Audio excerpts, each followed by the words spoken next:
ஒரு அழகான கிராமம், அமைதியான சூழல். இந்த கிராமத்தில் தான் நம்ம 4 ஃப்ரெண்ட்ஸ் வாழ்ந்தாங்க. அவங்க கார்த்திக், பிரியா, மணி அண்ட் செல்வம். இந்த 4 ஃப்ரெண்ட்ஸும் எப்பவும் சேர்ந்து தான் விளையாடுவாங்க, சேர்ந்து தான் ஸ்கூலுக்கு போவாங்க. ஒருத்தருக்கு ஏதாவது ப்ராப்ளம்னு வந்தால் அதை எல்லோரும் சேர்ந்து சரி பண்ணுவாங்க. அவங்களோட நட்பு அந்த கிராமத்தில் உள்ள எல்லாருக்கும் தெரியும்.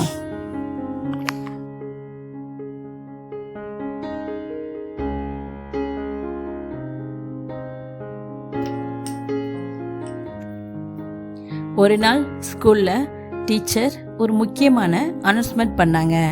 ஸ்டூடெண்ட்ஸ், நம்ம ஸ்கூல்ல இந்த வீக் சயின்ஸ் ப்ராஜெக்ட் காம்படிஷன் நடக்க போகுது, எல்லாரும் அதில் கலந்து கொள்ளணும்னு சொன்னாங்க.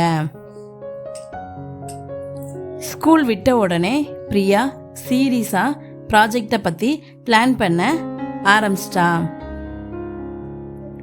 கார்த்திக், மணியும் கூட பிரியாக்கு ஹெல்ப் பண்ணாங்க.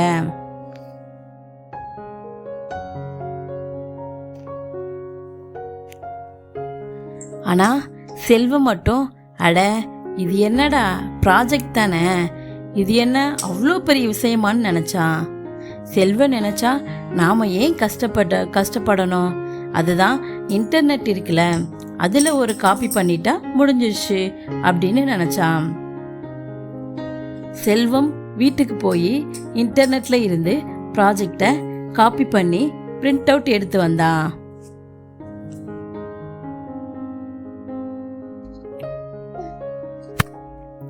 ஸ்கூல் காம்படிஷனுக்கு முன்னாடி நாள் சார் சொன்னாங்க, எல்லாரும் ப்ராஜெக்டை எக்ஸ்பிளைன் பண்ணணும்னு சொன்னாங்க. பிரியா அண்ட் டீம் ப்ராஜெக்டை எக்ஸ்பிளைன் பண்ண ஆரம்பித்தாங்க. அவங்க எக்ஸ்பிளைன் பண்ணின ப்ராஜெக்ட் எல்லோருக்கும் கிளியராக புரிஞ்சிச்சு.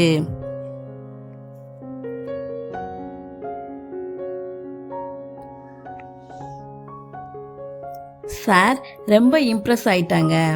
அடுத்து செல்வம் வந்தான். செல்வம் ப்ராஜெக்டை எக்ஸ்பிளைன் பண்ணினா. ப்ராஜெக்ட் எக்ஸ்பிளைன் முடிஞ்ச உடனே சாரு ப்ராஜெக்டை பற்றி குவெஸ்டின் கேட்டாங்க. ஆனால் செல்வம் அந்த குவெஸ்டினுக்கு ஆன்சர் சொல்ல முடியலை. சாருக்கு ஒரு டவுட் வந்துடுச்சு. சார் கேட்டாங்க, நீ தான் இந்த ப்ராஜெக்ட் செஞ்சியா, இல்லை வீட்டில் உள்ள பேரண்ட்ஸ் செஞ்சு கொடுத்தாங்களா, அப்படி இல்லைன்னா இன்டர்நெட்டில் போய் காப்பி பண்ணினையான்னு கேட்டாங்க. செல்வம் தலையை குனிஞ்சிட்டு, இல்லை சார், இன்டர்நெட்டில் காப்பி பண்ணினேன்னு சொன்னான். செல்வம் சொன்னதை கேட்டு கிளாஸ் ஃபுல்லாக சைலண்ட்டாக இருந்தாங்க.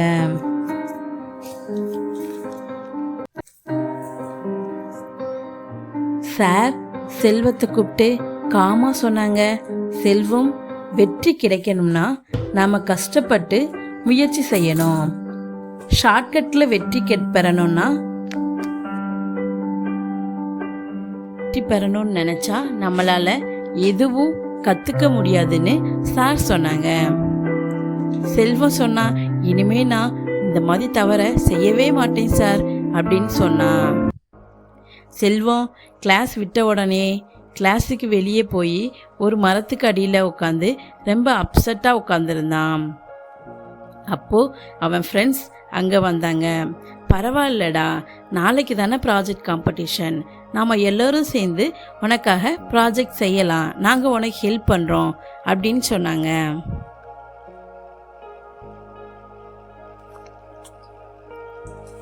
அவங்க ஃப்ரெண்ட்ஸ் சொன்ன அந்த வார்த்தை செல்வத்துக்கு ரொம்ப மோட்டிவேஷ்னலாக இருந்துச்சு. அன்னைக்கு நைட் வீட்டுக்கு போய் ஃப்ரெண்ட்ஸு எல்லாரும் சேர்ந்து செல்வம் ப்ராஜெக்ட் பண்ண ஹெல்ப் பண்ணாங்க. அடுத்த நாள் காம்படிஷனும் ஆரம்பிச்சு. பிரியா ப்ராஜெக்டை சூப்பராக எக்ஸ்பிளைன் பண்ணா. டீச்சரும் கிளாப் தட்டி வெரி குட்னு சொன்னாங்க. செல்வம் டர்ன் வந்துச்சு. செல்வம் ப்ராஜெக்டை சூப்பராக எக்ஸ்பிளைன் பண்ணா. சார் சொன்னாங்க, சூப்பர்டா செல்வம், ப்ராஜெக்ட் நல்லா இருக்கு, இது மாதிரி நல்லா எக்ஸ்பிளைனும் பண்ணினேன் அப்படின்னு சொன்னாங்க. செல்வம் சொன்னால் நான் மட்டும் என் ப்ராஜெக்டை செய்யலை சார், என் ஃப்ரெண்ட்ஸும் சேர்ந்து தான் செஞ்சாங்க. இந்த நேரத்தில் என் ஃப்ரெண்ட்ஸ் எல்லாருக்கும் நான் தேங்க்ஸ் சொல்கிறேன்னு சொன்னான்.